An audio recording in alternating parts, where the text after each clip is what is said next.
Hello everyone and welcome back to my channel. Today we're going to be looking at the topic types of headings. And these headings are very important as almost all documents that we type for this subject area has these headings in them, and so we need to know what to do with them when we are asked to use them.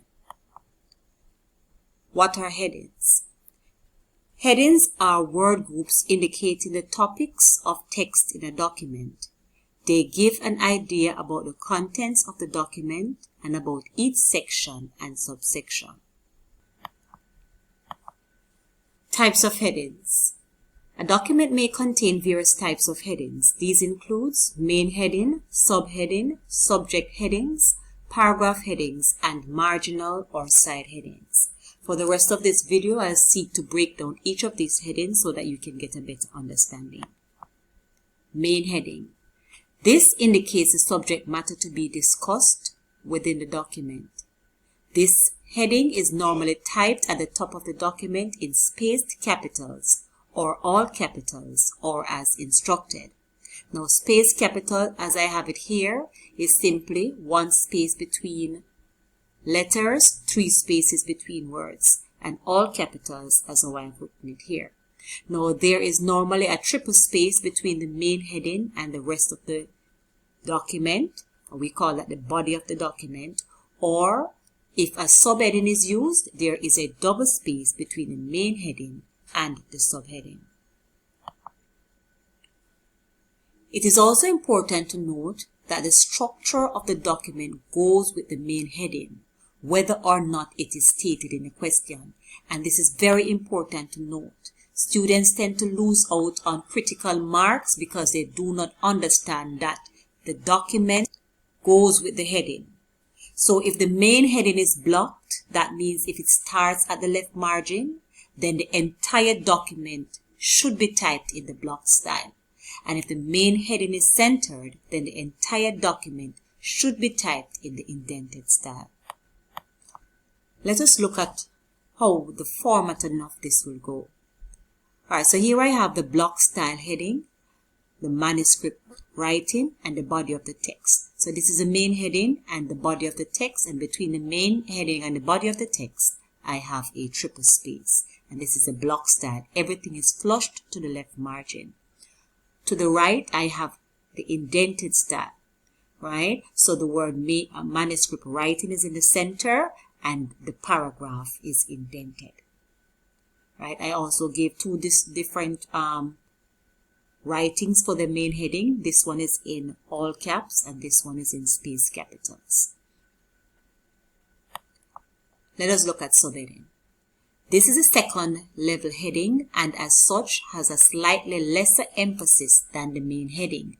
It is normally written below the main heading, if the document has one, in initial capitals and underline, or initial capitals and bold, or all three based on the question. There is normally a double space between the main heading and the subheading, and a triple space between the subheading and the rest of the document. Just like the main heading, the subheading follows the format of the document. That is, if the document is a block style document, the subheading will be flushed to the left margin, and if the document is an indented document, the subheading will be centered. Let's look at that.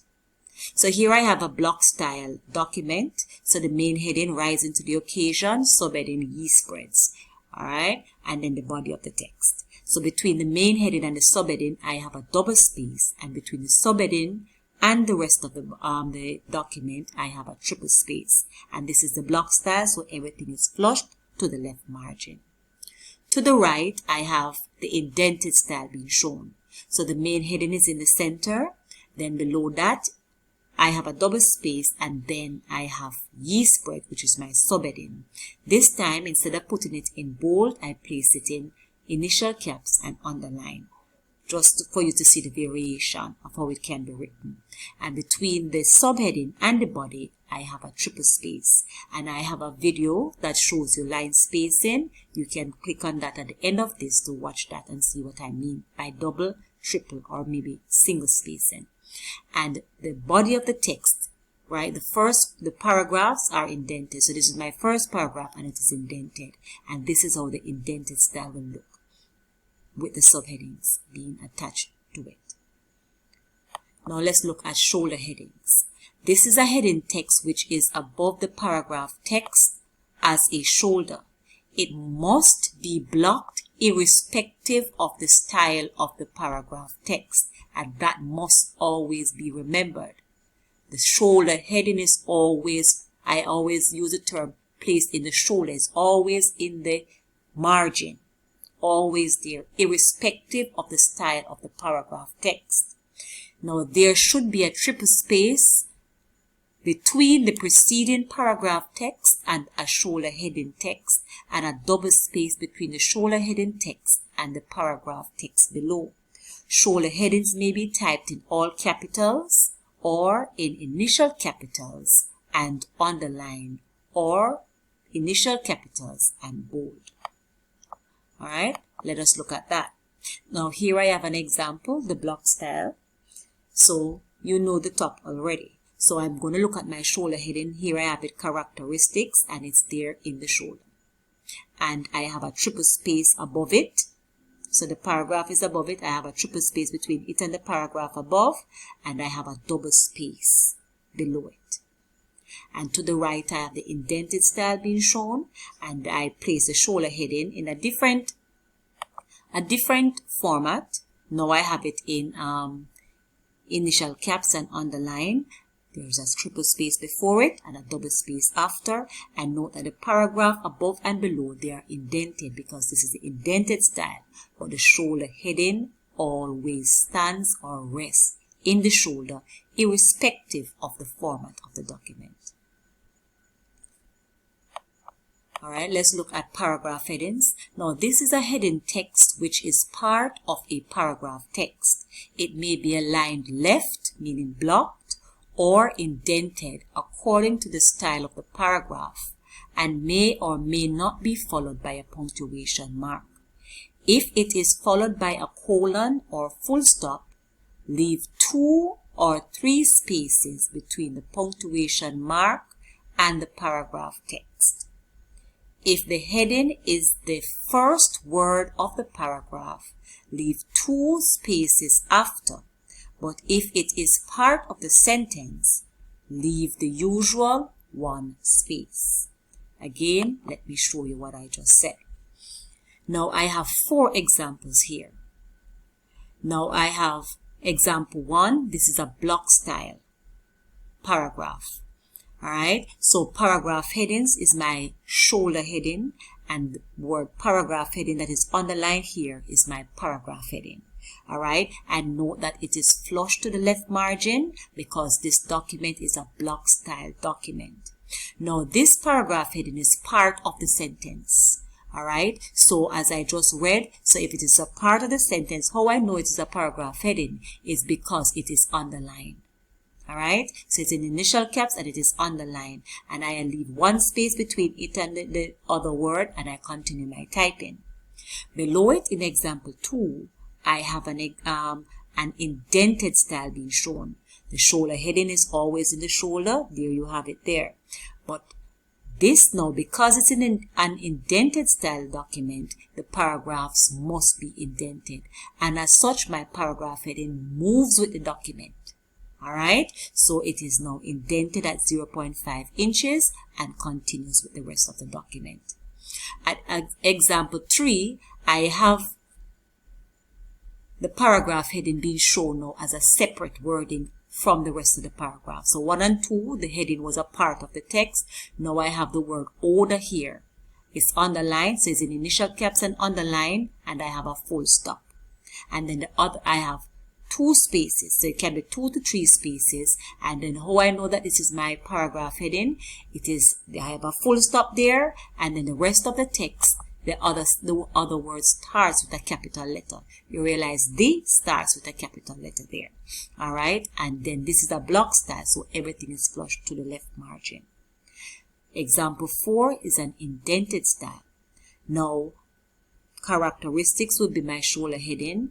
Alright, and here we have order being my paragraph heading, and it is indented at 0.5 inches. So that's how I know that this is the indented style. It's indented, and then how I know this is my paragraph heading, it is underlined, and then I see a full stop.